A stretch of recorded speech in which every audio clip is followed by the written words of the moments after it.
Surat police parade ground ખાતે દરેક રાજ્યના અને અલગ અલગ જાતિના લોકો રહે છે। આ શ્રમિક વિસ્તારોમાં થોડા દિવસ થાય છે હત્યાનો પ્રયાસ, મારામારી, ઘાતક હથિયારો વડે હુમલા જેવી ઘટનાઓમાં ગુનેગારોને નાથવા ડીસીબી ઝોન 4 દ્વારા ઓળખ પરેડ યોજી ગુના અટકાવવાનો પ્રયાસ હાથ ધરાયો છે। સુરત શહેરમાં બનતા ગુનાઓ અટકાવવા માટે પોલીસ વિભાગની ગુનેગારો પર બાજ નજર રાખવા ભાગરૂપે કાપોદ્રા ખાતે ઝોન 1 વિસ્તારમાં આવેલ અઠવા ઉમરા પાંડેસરા ખટોદરા પોલીસ સ્ટેશનના MC આ કાર્ડ ધારકો, હિસ્ટ્રી શીટરો, ટપોરી તથા મિલકત સંબંધી, શરીર સંબંધી ગોવંશ હત્યા ભૂતકાળમાં પકડાયેલા આરોપીઓને એક જગ્યા હાજર કરી આરોપીઓની ઓળખ પરેડ અધિકારીઓ સહિત વધુમાં વધુ પોલીસ કર્મચારીઓ આરોપીઓની ઓળખ કરે અને હાલ સરનામા સહિત મોબાઈલ નંબર સાથે ફોટોગ્રાફી કરી હાલની પ્રવૃત્તિ બાબતે માહિતગાર કરી ફરીથી ગુનાખોરી ન કરે તે માટે પોલીસ દ્વારા આરોપીઓને એકત્રિત કરવામાં આવ્યા હતા અને તેમને પોલીસ અધિકારીઓ દ્વારા સલાહ સૂચન આપવામાં આવ્યું હતું। સુરત શહેર ઝોન 4 દ્વારા અથવા લાયન્સ ખાતે આવેલ પોલીસ પરેડ ગ્રાઉન્ડમાં પર ઓળખ પરેડ કરવામાં આવી હતી। સુરત સેક્ટર 2ના IPS KN ડામોરે માહિતી આપતા જણાવ્યું હતું કે છેલ્લા 10 વર્ષમાં ઘણા આરોપીઓનું મોઢું, સરનામું બદલાઈ ગયું છે।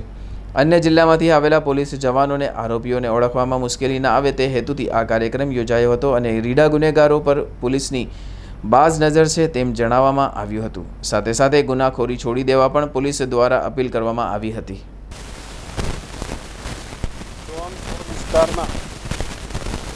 ગુનેગારો,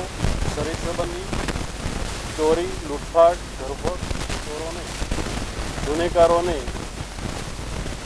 સુરત શહેર પોલીસ પરેડ ગ્રાઉન્ડ ખાતે બોલાવવામાં આવેલા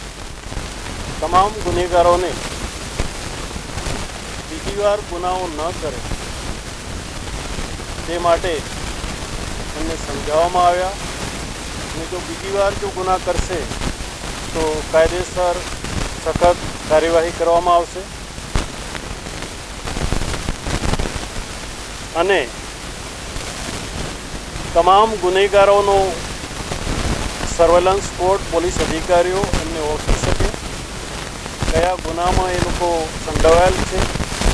એની પણ માહિતગાર થાય અને હવે પછી કોઈ ગુનાઓ ન કરે એટલા માટે આજે ઝોન 4 વિસ્તારના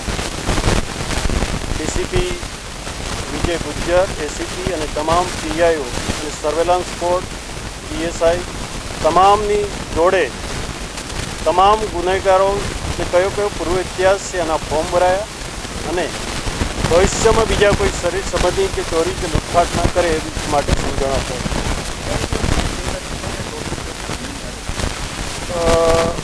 ખટોદરા, પાંડેસરા, અલથાણ,